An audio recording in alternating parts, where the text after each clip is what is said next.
Nicolas Landry, qui va nous parler de sa recherche, de ses travaux de recherche sur la course et les corsaires à Plaisance, à Terre-Neuve, au XVIIe siècle. Nicolas Landry est originaire de la péninsule acadienne, au nord-est du Nouveau-Brunswick. Après avoir obtenu son baccalauréat et sa maîtrise en histoire de l'Université de Moncton, il termine son doctorat en histoire à l'Université Laval. Donc, je lui cède la parole tout de suite. Vous avez lu le résumé. Bonjour, mesdames, messieurs. J'aimerais préciser d'abord que ce projet-là est dans le cadre d'un projet plus vaste piloté par Gregory Kennedy sur les milices en Acadie, l'histoire militaire.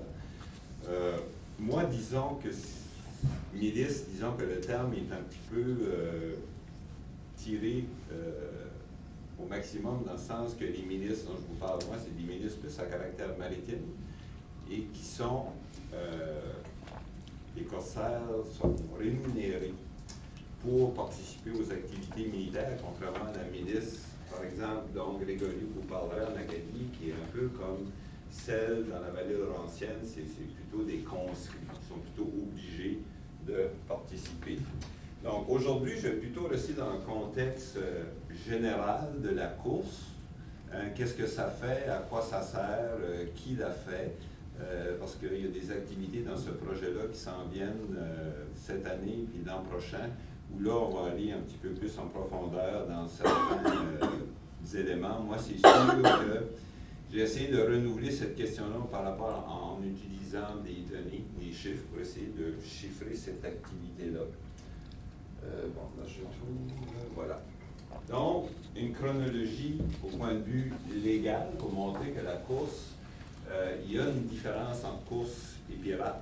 Hein, bien entendu, la course, c'est une activité légale reconnue par les États. Vous voyez, dès 1373, on fait une distinction juridique entre corsaires et pirates, parce qu'on a beaucoup de difficultés à contrer la piraterie dans l'Atlantique, mais aussi dans l'Atlantique du Sud. Donc, les pirates, les barbares, etc., le long de la côte africaine, donc à l'époque, c'est quelque chose de majeur. Au fur et à mesure qu'on avance dans les époques, vous voyez qu'on finit par codifier le comportement acceptable dans le domaine de la course. Un peu comme un genre de convention internationale sur la course à l'époque. Et la course comme telle, en principe, se termine en 1856 avec le traité de Paris. Puis là, c'est la disparition de la course dans le droit des nations. Donc ça, c'est seulement pour chiffrer, peut-être que donner des paramètres à ce phénomène-là qui voyait techniquement un début et une fin, en tout cas au point de vue de la reconnaissance officielle. Donc, qui sont les corsaires? Vous voyez, les aventuriers, les définitions peuvent varier. Pendant longtemps, on a dit que un corsaire, c'est un aventurier. Au fur et à mesure que la recherche historique avance, on finit par déterminer que dans les ports de France, dans les ports britanniques, et surtout, ce sont des armateurs qui sont à l'origine des armements corsaires pour assister l'État dans la guerre maritime. Pas une guerre d'anéantissement contre l'ennemi, mais plutôt une guerre destinée à amoindrir les capacités financières et commerciales de l'ennemi. Donc, les armateurs vont s'adjoindre des capitaines, il leur faut des capitaines, et qui, eux, doivent embaucher des marins. Donc, ici, l'activité de la course, il faut voir que dans les ports français, et aussi plus tard dans les ports coloniaux comme Port-Royal, oui, même la Rivière-Saint-Jean, mais surtout Plaisance et Louisbourg à l'île Royale, c'est une activité de substitution. Si les guerres paralysent le commerce, la guerre de course permet aux armateurs, aux investisseurs de continuer à investir pour remplacer les revenus qui disparaissent parce que le commerce et la pêche sont plutôt paralysés. Et pour des marins, c'est une activité de substitution à la pêche au commerce, donc ils continuent d'être rémunérés. Ça, c'est une mise au point importante. Puis aussi, le fonctionnement de la course est transporté dans les colonies. en général, la réglementation avec certaines variantes. Donc, est-ce que la course, c'est du commerce plus que des combats? OK? Faut comprendre que l'historiographie de la course remonte à la fin du 19e siècle en France, jusqu'aux années 1960, avec les travaux de Bromley. C'était un peu figé dans l'histoire guerrière, hein, l'histoire bataille, les exploits, etc., etc. Aujourd'hui, il y a des associations, disons grand public, qui s'intéressent encore à la course et qui forcément, eux, ont resté un peu collés sur le principe de la course comme une activité héroïque, où des gens se distinguent, surtout s'il y a des liens généalogiques qui peuvent être retracés. On aime mettre de l'avant les exploits de nos ancêtres, c'est un peu normal. Donc, c'est davantage pour nuire au commerce que combattre. Parce qu'il y a quelque chose qui prédomine dans toutes les études sur la course, le nombre de victimes est très peu élevé. Hein, ce n'est pas l'objectif et on ne veut surtout pas risquer de perdre la vie dans une activité qui finalement ne rapporterait rien. Puis aussi, la majorité des armateurs, des capitaines, et surtout des armateurs qui s'impliquent dans la course, ne vont pas nécessairement en faire une activité longue durée. Hein, la majorité des entreprises, on le fait peut-être une ou deux fois. On appelle ça des voyages. Donc, il s'agit davantage de faire du commerce que de combattre. Hein, ce n'est pas une question de remporter des victoires militaires, c'est plus une question de pouvoir saisir, de pouvoir de s'emparer du bien de l'ennemi pour ensuite le revendre et ainsi répondre aussi aux attentes de la monarchie d'affaiblir le commerce ennemi. Donc, c'est une entreprise civile. Hein? Entreprise dans le sens qu'elle est préparée devant des notaires, avec des documents, des contrats, des gens qui signent sur les conditions, sur le partage des profits, sur la répartition des dépenses et des investissements. Stratégie militaire, on peut dire que de manière générale, les navires corsaires, la majorité sont de petit tonnage, peu armés, mais avec des équipages nombreux parce qu'on vise surtout l'abordage, okay? De s'emparer, d'embarquer sur un navire ennemi pour pouvoir ensuite la mariner. La mariner, ça veut dire l'amener avec nous au port, le plus près. On va avoir un jugement de prise par l'amirauté qui va déterminer si c'est une bonne prise. Bien, à ce moment donné, il y a une vente publique et on a des revenus. Donc, on n'a pas, il faut minimiser les dommages. Donc, l'objectif consiste à ramener les navires et la cargaison intacts, faire des prisonniers, les échanger plus tard. Donc, ça, c'est des caractéristiques qui sont évidentes quand on dépouille ce qu'on appelle des rapports de prise. Parce que pour chaque prise ramenée au port de France, aux ports coloniaux français, il y a un rapport de rédigé par l'amirauté qui ensuite se retrouve en France. Et c'est en France qu'on finalise la décision. C'est donc là, souvent, qu'il y a des conflits qui peuvent survenir sur le partage des revenus, mais aussi, comme ça a été le cas à Plaisance, des confrontations entre les gouverneurs et les corsaires français, pour des raisons que j'aborderai si j'ai le temps. Donc, des navires armés par des armateurs civils contre des ennemis de l'État. Essentiellement, c'est la base. Concession temporaire d'un pouvoir public. Donc, la monarchie accorde, en temps de guerre, des pouvoirs à des armateurs qu'elle n'accorderait pas autrement. Et là, c'est pour le bien public. Okay? Pour combattre au nom d'un État souverain. Donc, qui est le marin en course? Ben, il devient un milicien maritime. Mais contrairement à ce qui se fait dans la vallée laurentienne, en Acadie, c'est un milicien maritime, mais, comme je l'ai dit, rémunéré. D'ailleurs, d'Iberville va utiliser le terme à l'afflibus pour convaincre les Canadiens de venir combattre à Terre-Neuve au 17e siècle, parce que ça va leur rapporter. Hein, il va y avoir du pillage et ils vont pouvoir toucher une partie des revenus. Donc, le marin, ça lui permet de rester actif. la grande pêche, excusez mon E a disparu. Donc, c'est un marin qui habituellement participe à la grande pêche, au commerce, au cabotage, surtout le long des côtes françaises. Quand c'est au ralenti, ça devient une activité de substitution pour le revenu. Donc, c'est plus intéressant pour un marin de participer à la course que d'être enrôlé de force dans la marine royale, parce que là, c'est pas drôle. C'est vraiment une autre histoire.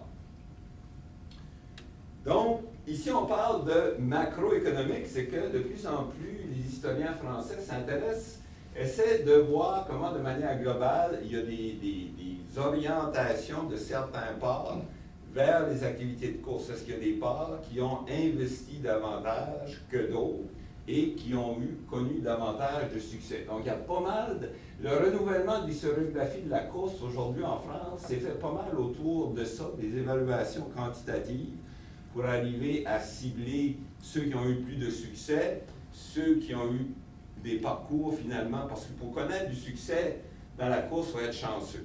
Il y a tellement d'impondérables maritimes, militaires qui peuvent arriver qu'il faut quand même avoir un peu de chance. C'est pour ça que certains investisseurs, ça ne durera pas longtemps. Malchance et déjà, on est trop endetté pour continuer. Donc, c'est pour ça qu'on utilise le terme loterie. L'historiographie française de la course utilise le terme loterie parce qu'on prend une chance. Les succès sont loin d'être garantis. Et les armements sont plus coûteux, donc l'investissement est plus coûteux, plus risqué que pour le commerce ou que pour la grande pêche. Donc, le terme loterie est approprié. Donc, ça, c'est macroéconomique quand on essaie de identifier les ports les plus actifs, là où on a plus de revenus, mais aussi là où peut-être on a eu les plus grandes malchances, versus microéconomique, où là, on essaie d'identifier les armateurs ou leur société, leur compagnie. Ça, je suis en train de... J'ai réussi quand même à le faire partiellement pour Plaisance durant la guerre d'Espagne, début du 18e. Dans le cadre de ce projet ici, je l'ai fait aussi pour l'île Royale pendant la guerre de succession d'Autriche et la guerre de 7 ans. On a été en mesure d'identifier des individus. Le grand défi demeure, bien entendu, d'identifier le simple marin qui, lui, accepte de s'engager contre un revenu. On peut identifier ses parts, mais pas forcément identifier l'individu. Donc ça, c'est une prochaine étape qui va demander du temps, qui va demander de l'acharnement, mais pour l'île Royale, ça a été plus facile. Il y a davantage d'informations. Il faudra voir pour le 17e siècle, quand on avait par exemple le gouverneur de Villebon qui était à la rivière Saint-Jean et qui lançait des opérations de course avec des Canadiens qui venaient. Est-ce qu'on va être en mesure de les identifier? On en a identifié quelques-uns, mais est-ce que les Acadiens nés au pays, ils participent de manière formelle et à quel niveau, à quelle hauteur? Donc, le partage de risques et des bénéfices avec l'État qui prête souvent des navires aux armateurs. Donc, il y a différents types d'arrangements qui se font. Il y a eu des arrangements, par exemple, aux Plaisances, fin du 17e siècle, où le roi va accorder des avantages qu'on ne voyait pas normalement, c'est-à-dire que des armateurs français viennent à Plaisance avec pleine liberté de pêcher, faire du commerce, faire de la course, sans avoir à rendre des comptes au gouverneur. Donc ça, c'est sûr, ça va créer des tensions. Donc, exemple d'entente entre l'État et les armateurs, c'est pour l'approvisionnement, la protection de Plaisance, parce que là, les armateurs pouvaient accepter d'amener l'argent pour leur salaire, leur fournir des armes, des munitions, en échange des privilèges dont j'ai parlé, donc accès à la pêche, commerce, course, sans avoir de compte à rendre. Donc ça, c'est, jusqu'à maintenant, c'est des connaissances acquises. C'est connu. Donc, l'expédition de course peut se faire différemment. Vous voyez, ça peut se faire en seul ou en groupe. Et là, à l'époque, on ciblait des routes maritimes. C'est-à-dire qu'on connaissait les routes maritimes les plus fréquentées, peut-être où il y avait plus de chances que des navires de commerce n'étaient pas escortés par des navires plus lourdement armés et que ça représentait des opportunités. Donc, les routes maritimes les plus fréquentées autour de Terre-Neuve, il va y avoir quand même beaucoup de prises qui vont se faire là.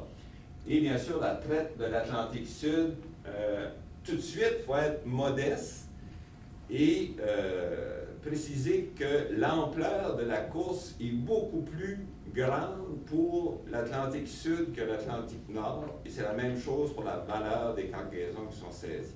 Donc, il ne faut pas s'imaginer qu'on est en train de comparer deux choses qui sont au même niveau. Il faut être conscient de la différence de l'ampleur. Donc, scénario de financement, l'État peut être impliqué, par exemple, en prêtant un navire, en finançant une partie des dépenses, en fournissant des armes, des munitions. Et bien sûr, on avait la formation d'une société d'armateurs qui impliquait des marchands, des bourgeois. Il fallait recruter des capitaines, des officiers, des matelots. Donc là, on se répète un peu avec ce qu'on a dit au début. Il y a des règles, parce que j'ai parlé d'activités qui étaient codifiées quand même, il y avait des conventions. Donc, l'ordonnance de la marine de 1681, c'est une référence où on trouve de ces règles-là, et on les retrace aussi dans les documents à Plaisance. Dans les documents à Plaisance, peut-être moins 17e, mais 18e siècle, quand on parle du dépôt d'une caution, il y avait déjà à Plaisance à l'époque des marchands qui avaient le moyen de déposer de 10 000 à 15 000 livres, ce qui est surprenant, mais ce qui paraît. Peut-être que le montant n'était pas forcément par rapport à l'argent comptant, mais par rapport à la valeur de leur possession, donc des garanties. Et bien sûr, pour partir en course, ça prenait une commission en guerre. Techniquement, le capitaine devait avoir ce document-là avant de partir, pour quand il revenait, qu'il pouvait confirmer qu'ils avaient fait une course légale avec bonne prise. Donc, marchandises, lettres de marque, etc., c'est toutes des choses qui se retrouvent dans des documents notariés la plupart du temps. Est-ce qu'il y a des questions jusqu'à maintenant?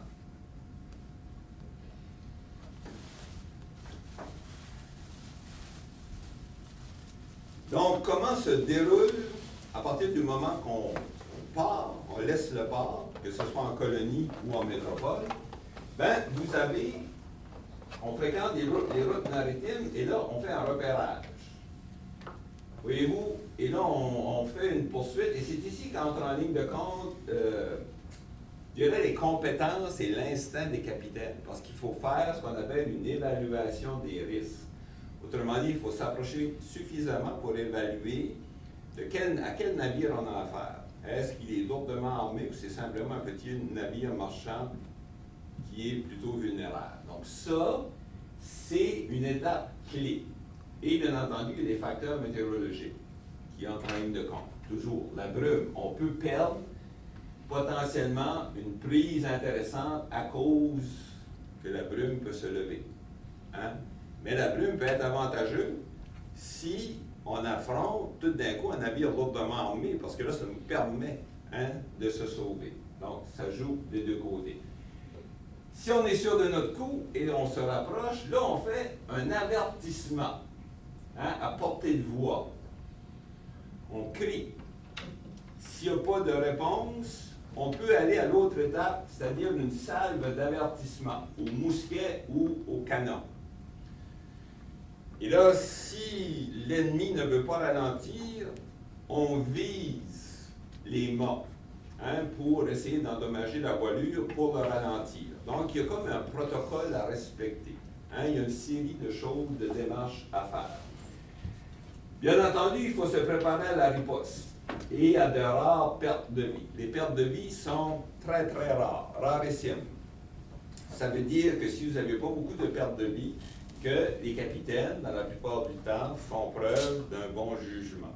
Ils ont été en mesure de cibler des embarcations plutôt vulnérables qui sont prêtes à se rendre sans combat. Ensuite, c'est ce qu'on appelle la montée à bord pour rançonner le navire.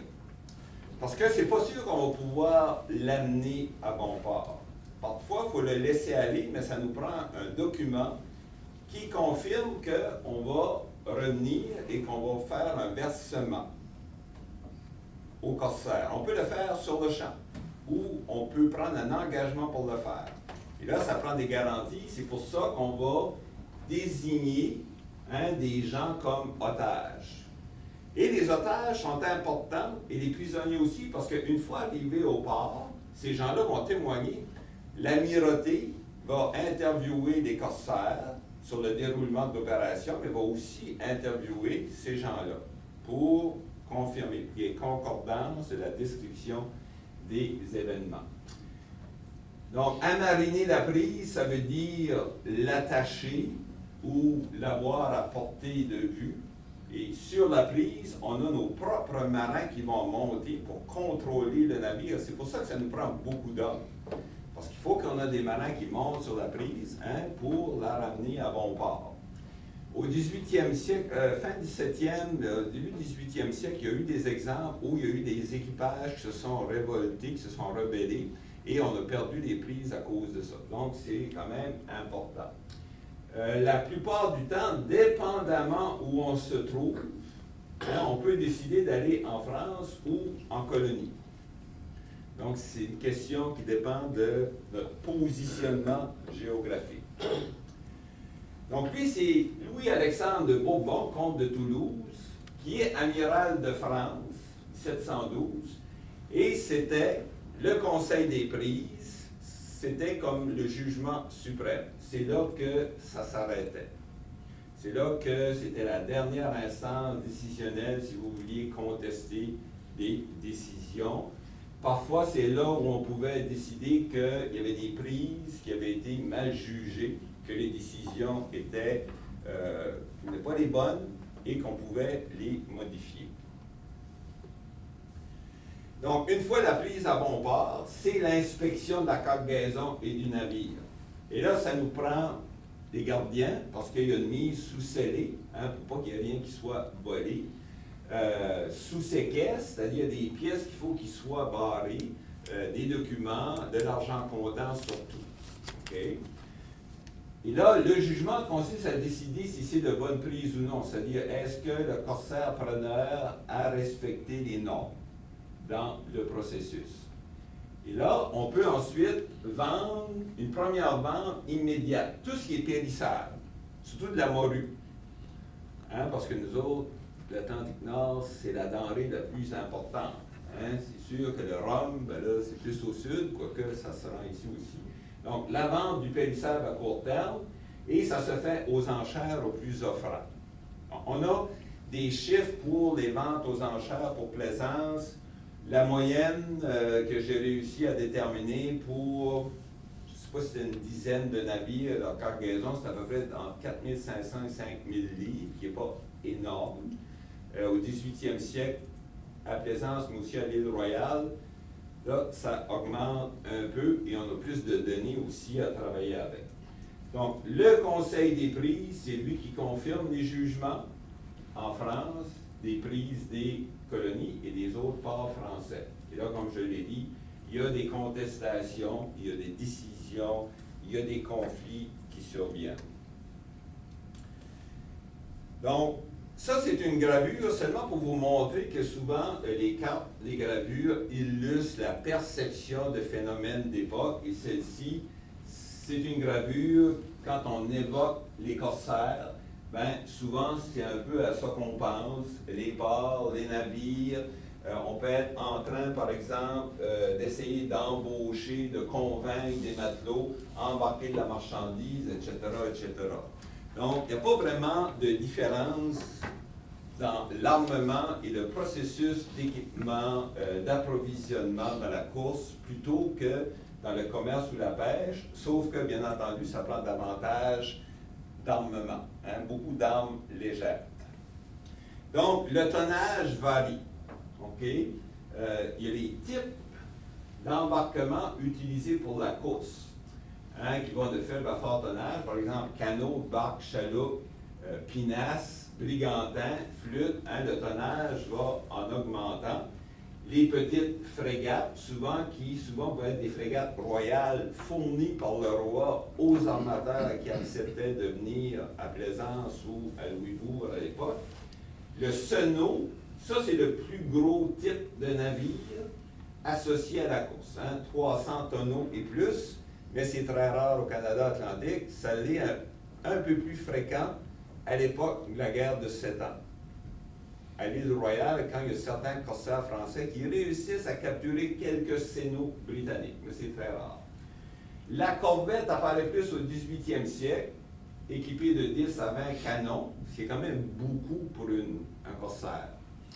Les goélettes, les dogres, et plus tard les frégates royales, qui, elles, vont avoir jusqu'à 44 canons, mais encore là, c'est plutôt rare au Canada Atlantique. Donc, vous voyez que les types d'embarcations sont quand même assez variés. Quand on parle de barques, de canots, de chaloupes, même pinasses, faut comprendre qu'il faut aussi patrouiller le long des côtes. Puis, quand on parle de corsaires locaux à Terre-Neuve, en Acadie, éventuellement peut-être à l'île Royale, il y a quand même chez eux une plus grande ouverture d'esprit pour servir de patrouilleur le long des côtes, parce que c'est moins risqué. Donc, il y a ça aussi à prendre en ligne de compte. Donc ça, c'est une gravure que j'ai retrouvée sur le web. Il faudrait que je pousse davantage pour connaître l'origine. Et c'est titré « Corsaire sauveur de l'Acadie ». Bon, est-ce que c'est réaliste? L'importance du navire, la grosseur, oui, venant de France, mais aussi pendant les guerres d'Autriche et de 7 ans, oui, à l'île Royale, il pouvait avoir des frégates qui étaient cette grosseur-là. Mais ça serait beaucoup moins, par exemple, en 1760 dans la Restigouche, où là, on aurait eu des petits corsaires acadiens qui auraient monté des petites embarcations pour harceler les navires de commerce britanniques. C'est sûr que ce ne serait pas de cette taille-là.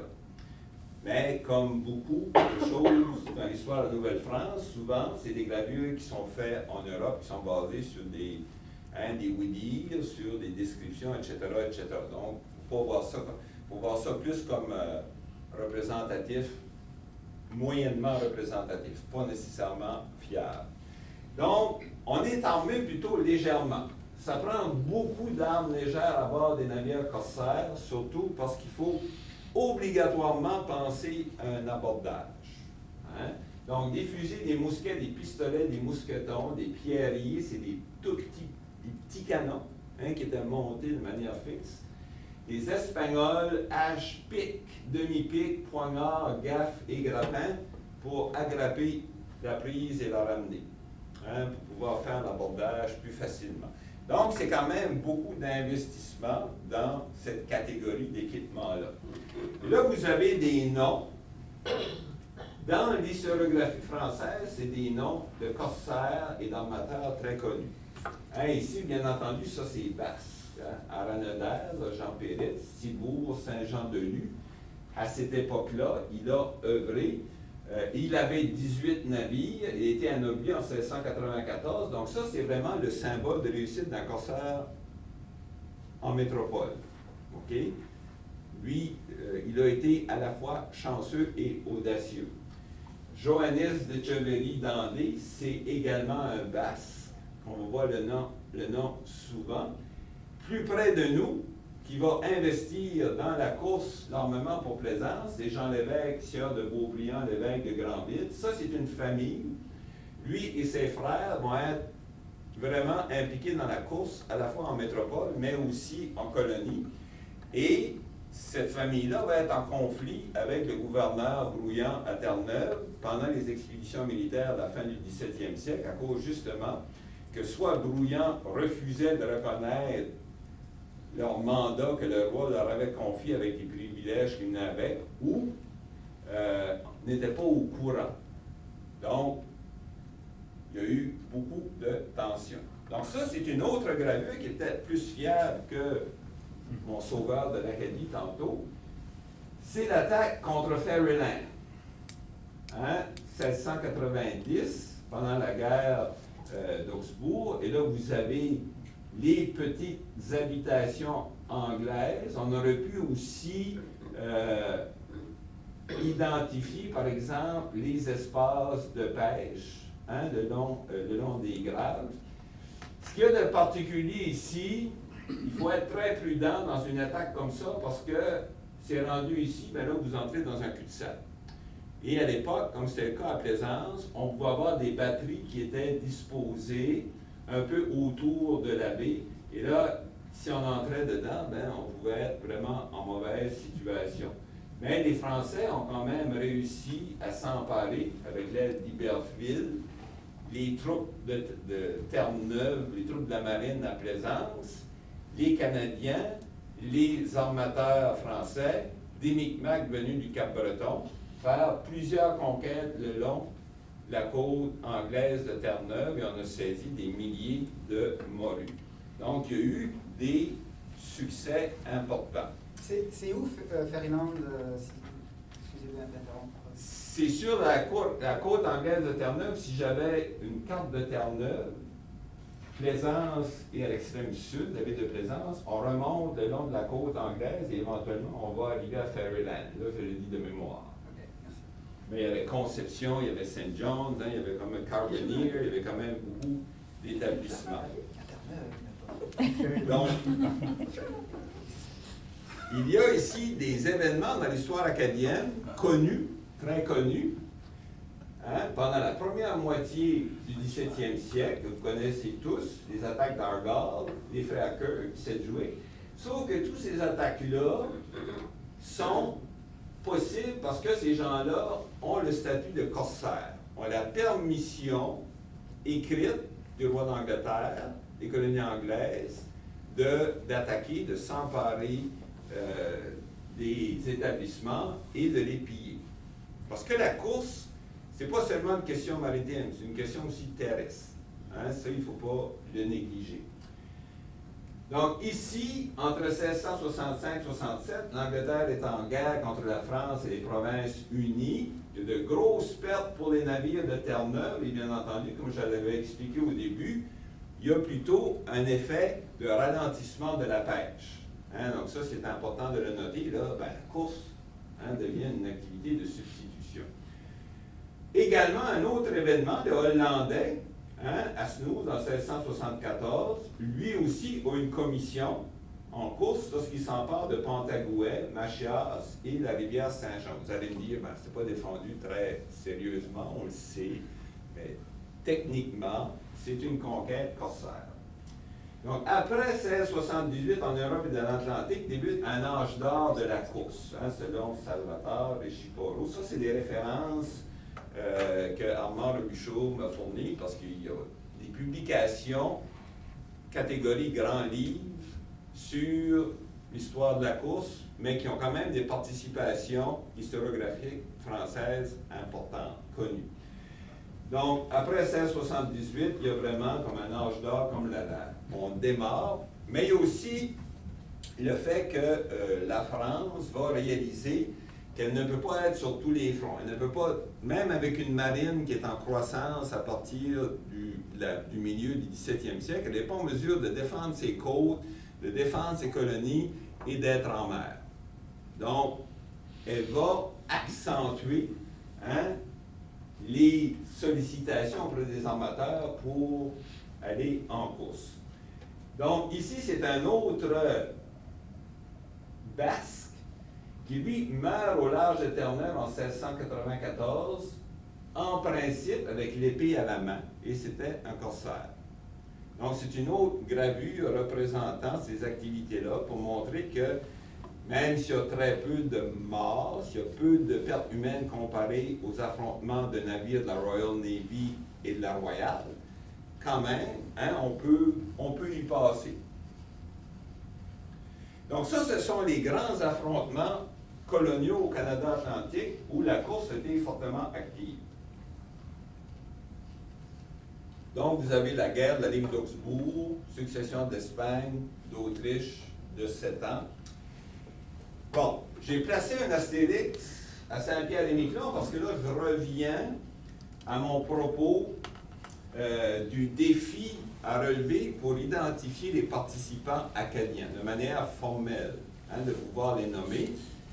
Pendant les guerres d'Empire et les guerres napoléoniennes, il y a des participants de Saint-Pierre et Miquelon, ayant des noms de famille proprement acadiens, qui vont être, entre guillemets, victimes du système de press, on appelle ça en anglais, c'est l'engagement forcé dans la marine française, et qui vont se retrouver prisonniers, entre autres sur les fameux navires prisons britanniques, pendant certains d'entre eux pendant des années. Et les femmes, les épouses de ces gens-là sont un peu coincées à Saint-Pierre-et-Miquelon, avec une jeune famille, connaissant pas le sort de leur mari, est-il toujours vivant ou mort, donc pas en mesure de se remarier. Donc, vous voyez que des Acadiens par la bande sont quand même impliqués dans la course, mais ici, il y a des noms. Par exemple, il y a un petit pas. Il y a certains noms qui sont vraiment de consonance acadienne. Donc ici, il va falloir aussi peut-être fouiller pour mieux identifier et quantifier cette participation-là. Bon, une autre gravure, question. Mes étudiants disent, je ne les laisse jamais parler. Je vais être accusé de même, la même chose ici. Donc là, vous avez dans l'encyclopédie des corsaires, techniquement, même si ce n'est pas très très clair, les lieux d'activité corsaire dans la région. Donc ici, fleuve Saint-Laurent, île Mingan, golfe du Saint-Laurent, Percé, Plaisance, île Royale, île Saint-Paul, Ouibourg, Port-Royal, Caspébiac, baie des Chaleurs, 1760, oui. On a oublié la rivière Saint-Jean pendant la guerre de Augsbourg. Donc, vous voyez que géographiquement parlant, ça pourrait devenir intéressant de cartographier cette activité-là. On aurait une meilleure vision, une meilleure compréhension de l'importance du phénomène. Donc là, l'historiographie. Qui s'est intéressé à la course et a pu renouveler cette historiographie-là? Bien là, vous voyez que j'ai essayé de reconstituer de 1960 à 2016. J.S. Bromley, entre 60 et 70, c'était très innovateur ses travaux parce que c'est le premier qui quantifiait l'activité de course. C'est-à-dire, il identifiait des amateurs, des capitaines, il pouvait identifier l'importance des équipages. Il a tout reconstitué le système d'opération. C'est le premier qui a quantifié les nombres de prises dans les colonies françaises atlantiques, pour Terre-Neuve, pour l'Acadie, pour l'île Royale. Bon, après, on a essayé de raffiner. Gilles Piédalu a retracé les travaux de Bromley. Ces résultats ne sont quand même pas si différents. OK? 1999, Pritchard, Thorpe se sont intéressés plutôt à la nature des ententes qu'on faisait entre les armateurs en France, la Cour, et leur impact une fois rendu à Terre-Neuve, avec des tensions pouvant en résulter. Armand Robuchon s'est intéressé à la course en Acadie. Il y en a d'autres aussi qui l'ont fait, que j'aurais dû mentionner. Moi, je me suis surtout intéressé à Terre-Neuve, mais seulement lors de la guerre d'Espagne, parce que forcément, l'activité de la course locale est plus importante et plus facilement documentaire. Okay? Et David Camiran, récemment, à partir de l'Université Laval, lui a arrivé à des résultats qui sont à peu près semblables aux miens en termes quantitatifs du nombre de prises. Donc, ce n'est pas une historiographie qui est sur le nœud. Disons qu'elle n'est pas très, très active, elle n'évolue pas rapidement, elle n'est pas encore hors circuit. Et dans le cadre du projet avec Greg, je pense qu'il y a moyen, nous, de notre côté, d'essayer d'aller un petit peu plus loin, de la raffiner davantage. Donc là, vous avez justement la colonie française de Plaisance. Ici, vous voyez que à la fin du 17e siècle, début du 18e, donc ça c'est le fort principal, mais à Plaisance aussi, vous avez des batteries qui sont installées autour de la baie et vous avez des établissements, des habitants pêcheurs, parce que les habitants sédentaires dans les colonies françaises, Terre-Neuve, Plaisance, c'est des habitants pêcheurs, alors qu'en Acadie, c'est différent, c'est une colonie de population agricole, ce sont simplement des habitants. Hein? Donc, c'est une petite nuance.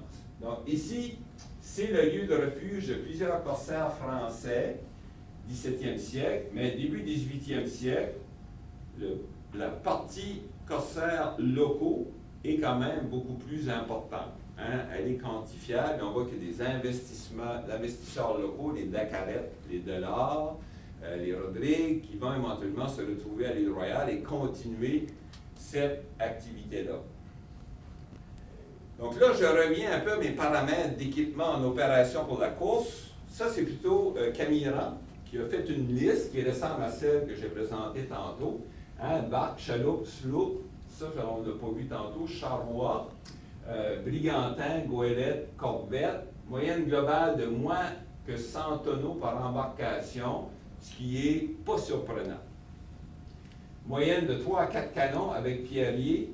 Hein, on vise davantage à endommager les voiles et les mâts de l'ennemi parce qu'on ne veut pas amoindrir la qualité de la prise une fois rendu au port pour le jugement. Hein, on veut en retirer les revenus maximum. Il y a aussi un phénomène qu'on a peut-être ignoré ou qu'on a peut-être négligé, c'est que la France, à l'époque où sa marine est en croissance, sa marine royale, organise ce qu'on appelle du convoyage, des escortes. Donc, vous voyez là, 2 navires de la Royale accompagnent les Terre-Neuve, on appelle ça l'escorte de convoi. Les Basques, les pêcheurs, sont très, très, entre guillemets, contraireux, si je veux utiliser un terme acadien, dans le sens que pour eux, ils sont assujettis aux dates où les navires de la Royale partent de France et ensuite repartent des colonies. Et ça ne coïncide pas nécessairement avec leur calendrier à eux, hein, en termes du mouvement des glaces, partir à une telle date au mois de septembre, le poisson, etc., etc. Parfois, les navires de la Royale veulent partir de France trop tard au bout des marchands et repartir des colonies trop tôt au bout des marchands. Mais c'était une démarche que la Royale avait faite à l'époque avant de pouvoir compter davantage sur la contribution des corsaires. Donc, l'enjeu, hein, protection corsaire durant la campagne de pêche à Terre-Neuve, va se substituer éventuellement au convoyage et les escortes de la marine royale. Donc, pour la couronne de France, ça devient une contribution fondamentale. Donc, 1692, les grands paramètres de l'échange dont j'ai parlé tantôt, un échange de services entre des armateurs basques, des armateurs français et la couronne de France est résumé ici. Hein, on décide simplement de contracter au privé l'approvisionnement et la défense de la colonie, impliquant salaire, munitions, en échange d'un droit de pêche, de commerce et de course, sans intervention administrative locale. Ici, on pourrait inclure aussi le transport d'engagés de pêche. Hein, les pêcheurs engagés qui venaient de France et qui étaient des pêcheurs, les habitants pêcheurs les rémunéraient. Hein, on rémunérait les armateurs pour payer le voyage. Donc ici, simple récapitulatif. Pendant la fin, hein, durant la guerre d'Augsbourg, les grands noms, les principaux noms qui ont participé aux expéditions militaires et à la défense de la colonie, qui sont tous de la métropole. OK? Mais à la guerre d'Espagne, si on avait un comparatif, on verrait que la contribution coloniale est beaucoup plus forte. Et ça va s'accentuer encore à l'île Royale.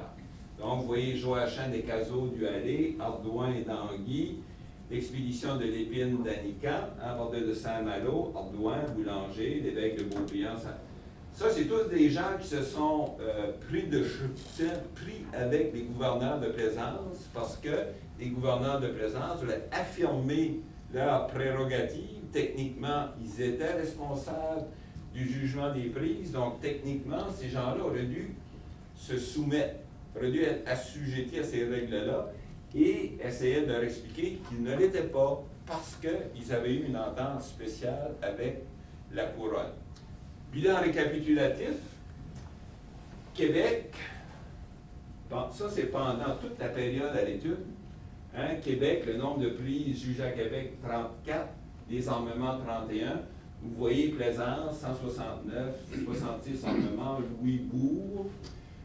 Donc ici, ce qu'on constate, c'est que, vous allez me dire, c'est bizarre que le nombre de prises amenées à Plaisance est plus important que celui de Louisbourg, mais il faut comprendre que pendant la guerre d'Augsbourg, pendant les 3 guerres coloniales, Augsbourg, hein, guerre d'Espagne, guerre, celle qui vient juste avant l'Espagne, oui, pendant les 2 guerres, Plaisance n'a jamais été conquis.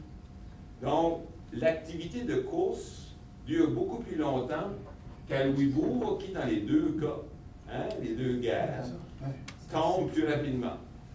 Donc, il y a moins de possibilités de faire de la course à Louisbourg. Hein, les campagnes, il y a eu moins de campagnes, donc ça explique un peu la différence dans les chiffres. Port-Royal, 64 prises, 6 armements. Ici, il faudrait revisiter. Hein, les données sont un petit peu plus difficiles. Donc, total, 331, ce qui revient à dire que toutes les prises françaises, des colonies françaises d'Amérique, hein, Canada-Atlantique, on représente 89%. Donc, on peut se vanter au moins de ça, hein, dans l'historiographie de la Nouvelle-France au sens large du terme. Qu'est-ce qu'on entend par armement par rapport aux prises? C'est équiper un navire. Okay. C'est pas juste le point de vue militaire du terme. Okay. Tout ce que ça lui prend pour partir en expédition. Donc, les résultats préliminaires sommaires de la course à Plaisance au 17e siècle, 34 rapports de jugement du Conseil des prises qui impliquent 50 navires. Entre 1694 et 98, 21 jugements, dont 21 en 1696. Camiran, lui, parlait de 46 navires. Les ports d'origine, hein, des Britanniques, des ports britanniques, Liverpool, Londres, Boston. Les ports français sont jugés des prises survenues dans les parages de Plaisance, parce qu'il y a des prises qui peuvent survenir près de Plaisance, mais qui ne sont pas jugées à Plaisance. Hein, ils sont jugés en France, donc dans les ports de Nantes, La Rochelle, Granville, Morlaix et Brest. On a au moins 19 navires corsaires français qui réussissent au moins une prise. Quelques-uns en réussissent plus. Donc ici, les meilleurs corsaires français à Plaisance au 17e siècle, ça, ce sont les navires, parce qu'il faut faire attention, parce que le terme corsaire, c'est à la fois un navire et une personne. Plus précision. Le diamant, le Vendôme, c'est le meilleur. Le diamant, le Harcourt, la paix, un total de 22. Donc ça, ce sont tous des navires, si ma mémoire ne me trompe pas, qui font partie des armements des grands ports français dont on a parlé tantôt. Donc, les prises se font en pleine mer, il manque mon E, ou sur le long des côtes, hein, l'axe au large ou l'axe côtier. Donc, vous voyez que ici, la Jamaïque, en allant vers Londres, Virginie vers Liverpool, Duplain vers Montserrat, ça a été certains navires anglais qui ont été capturés dans ces axes-là, ces voyages-là. Dans l'axe côtier, Barbade vers Boston, Salem vers Maryland, Boston vers Nouvelle-York, comme on disait à l'époque, au lieu de New York. Donc, on a des mentions de cargaison. On a 45 mentions de cargaison. 6, c'est de la morue, des victoires, et 4, marchandises diverses, 6. Très peu d'informations, plus d'informations à l'île Royale par rapport aux cargaisons. Mais là, je répète que les cargaisons de prise dans l'Atlantique Nord sont moins intéressantes que celles de l'Atlantique Sud, à moins de valeur. Pas de café, pratiquement pas de rhum, pas de... Donc, résister ou non, il y a eu des chiffres, je ne sais pas où je les ai mis, mais il y a très peu de résistance qui a eu lieu pendant ces prises-là. On parle de 4 mortalités au total. Souvent, les mortalités arrivaient au moment de l'approche, c'est-à-dire qu'on avertissait, puis si l'équipage de la cible atteinte ne réagissait pas, on tirait et on pouvait avoir une victime à ce moment-là. Donc, les ventes de prise à plaisance rapportent un total de 18 613 livres, soit une moyenne d'un peu moins de 5 000 livres. Pas beaucoup de données, pas beaucoup de chiffres. Okay? Mais on en a davantage pour la guerre suivante. Donc, constat sur le graphique, la valeur des cargaisons dans l'Atlantique Nord a moins de valeur que celle de l'Atlantique Sud. C'est pas moi qui l'ai découvert. L'historiographie anglo-américaine et britannique l'a répété en maintes circonstances. Donc, ça, c'était seulement un point de repère que je me donnais dans mon texte, parce que si j'avais eu le temps, j'aurais développé un petit peu plus la question, la confrontation des corsaires français et le gouverneur de Gouillon. Oui? Nicolas? Oui? Si je peux t'interrompre. Qu'est-ce que les bateaux? Parce que c'est pour calculer. Hein? Oh, pardon, excusez-moi. Okay. Les bateaux, tu sais, quand tu as commencé à parler de la valeur des marchandises, la cargaison, c'est que les sources, parfois, dépendamment de comment elles étaient présentées, on pouvait parfois distinguer la valeur du navire qui était vendu séparément de la cargaison ou parfois ensemble. Mais sûrement, le bateau faisait partie de la prise. En principe, oui. Puis, parfois, par contre, ce qui arrivait, c'était que le navire était récupéré par le preneur et on changeait son nom. Puis des fois, c'est pour ça qu'on perdait sa trace. Mais le 5 000 livres en moyenne, ça n'inclut pas la valeur du bateau, du navire. C'est simplement la valeur calculée pour chaque rapport de prise. C'est simplement l'addition du total ce que les ventes rapportent avec la moyenne. Y compris le navire. Y compris le navire. Moi, je ne suis pas en mesure encore, à l'heure actuelle, de faire ces distinctions-là de manière officielle. C'est moyennement fiable. Je me demande juste de continuer cette idée-là, si on s'attend-tu que la valeur du bateau soit plus importante que la valeur des cargaisons? Je connais bien ça.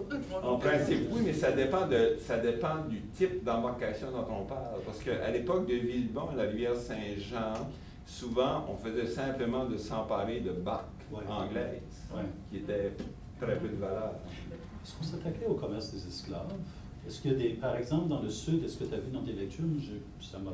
C'est-à-dire que moi, je me suis pas intéressé à ça, mais ça explique pourquoi c'est plus intéressant de faire la course dans le Sud. Hein, le bois d'ébène, c'est des esclaves. Donc, ça a sûrement plus de la valeur. cargaison aurait vraiment... Oui, c'est normal. Oui. Mentionnais tantôt par rapport à comment identifier les marins, puis il y avait l'exemple de Saint-Pierre et Miquelon, mais est-ce qu'il y a d'autres méthodes de harcèlement archivistique là, pour leur faire Ce que je disais à Grégory ce matin, c'est que ça, c'est un défi que la technologie n'a pas encore relevé, c'est-à-dire qu'il faut, à défaut de nom précis, il faut évaluer les mentions et les allusions. Si un missionnaire dit « Ah ben là, les jeunes Acadiens, tout ce qui les intéresse, c'est partir à l'aventure, puis faire de l'argent sur la course », ben là, il y en a-tu un, il y en a 25. Ça reste à faire. Ceux qu'on ne retrouve pas, par exemple, comme que tu as vu très probablement à l'époque de Port-Royal, vers la fin du 17e, il y a plein de jeunes hommes qui devaient être présents, mais ils ne sont pas là. Ils sont à la pêche. Ils ont peut-être décidé de collaborer autrement en contribuant des provisions. C'est possible aussi, parce que la milice acadienne, c'est beaucoup à propos de ça. Éviter le combat, mais pas être accusé de ne pas collaborer. Donc, les réponses ne sont pas tous là, il y a encore du travail à faire. C'est des paramètres. Donc ça, beaucoup de vous ont vu cette image-là maintes fois. Hein, le port de Louisbourg, ça représente le trafic qu'il y avait à cette époque-là. Dans la prochaine étape de ma recherche, qui s'adresse à l'île Royale, mais là, c'est sûr que la documentation est plus riche. J'ai été en mesure à la fois d'évaluer les pertes françaises victimes des corsaires britanniques, les poursuites, en plus des conquêtes des corsaires de l'île Royale, mais aussi des poursuites qui se font entre eux pour non-respect de contrats, des conditions. Donc, la flotte corsaire locale, elle est beaucoup plus fournie, débutait à Plaisance à la fin du 17e siècle, avec quelques mentions. On utilisait le terme « jeunes habitants intéressés à monter une embarcation », mais on précisait que ce serait le long des baies, le long des côtes. Hein? Ce n'était pas pour aller en pleine mer, ce qui n'est pas la même chose. Parce qu'il faut comprendre que le recrutement de corsaires, de marins corsaires, ça se fait au printemps quand les navires arrivent de France, puis ça devient un substitut au lieu de la pêche. Ces gens-là sont disponibles au mieux, hein, fin mai, début septembre. Donc c'est là qu'il faut que la course se fasse. Après, il est trop tard. Après, on est sur le mode défensif. Donc, à la fin du 17e siècle, ça commence à Plaisance. Il y a des marchands qui partent d'équiper de petits navires, parce qu'ils font déjà du cabotage entre Plaisance, Québec et l'Acadie. Il y a de rares navires à Plaisance à l'époque qui peuvent supporter la traversée de l'Atlantique. C'est pas commun, hein? Donc, renforcement des liens entre marchands, habitants, pêcheurs, administrateurs et officiers militaires, ça débute à la fin du 17e. À la fin du 17e, il faut faire attention parce que c'est plutôt Brouillan qui projette cette perception, cette impression-là en France pour en tirer des profits, hein, son avantage, parce qu'il veut que le roi lui prête des navires. Donc, mise en commun des ressources humaines, matérielles et capitaux, ça va être beaucoup plus évident au 18e siècle. Je vous présente un petit peu un bilan. Entre 1602 et 1613, vous voyez, il y a 102 prises qui sont amenées à Plaisance. En 1707 seulement, il y en a une vingtaine, 22 en 1711. Les prises qui appartiennent à des corsaires de port français, 36, dont 17 sont de Saint-Malo. Les habitants corsaires de Plaisance ramènent 67% du total des prises. Donc là, vous voyez que ça a changé beaucoup par rapport à... Donc, on peut dire que si on veut parler de constat historiographique, qu'entre les deux guerres, il y a une communauté d'armateurs et de matelots, d'habitants à Plaisance qui devient suffisamment forte et en moyen pour créer une flotte de corsaires locale. Donc, des grands noms, Jean-Baptiste Genesis, Nicolas Berrichon, il y a aussi, on pourrait, les capitaines Claude Duplessis-Sylvain qui devient, lui, armateur à l'île Royale aussi, qui va même vivre presque jusqu'à 100 ans parce qu'il va aussi habiter Saint-Pierre-et-Miquelon. Jean-Baptiste Rodrigue d'Idefond. Donc ça, ce sont des noms qui vont débuter une carrière de corsaire ou d'armateur à Plaisance et qui vont continuer ensuite. Donc, autre question. Oui? C'est beau?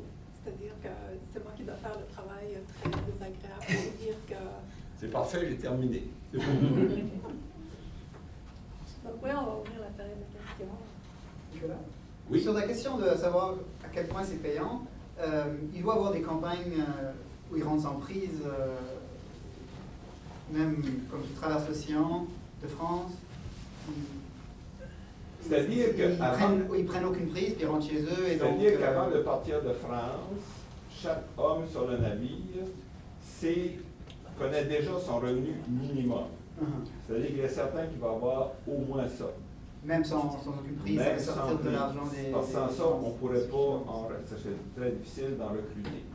Mais plus les prises vont augmenter, plus lui, ses revenus vont augmenter aussi. C'est pour ça que quand d'Iberville recrute des Canadiens pour venir à Terre-Neuve, elle leur dit, je vous embauche selon les mêmes principes, ça veut dire que vous êtes sûr d'avoir un minimum de revenus, mais plus on va piller, plus on va conquérir, plus votre revenu va augmenter. Donc, c'est la loterie, hein, c'est le risque. Il n'y a pas moyen de calculer pour le nombre total, disons, de campagnes, Pour de l'instant, courses, un tel nombre en marché, un tel nombre... Pour l'instant, non, mais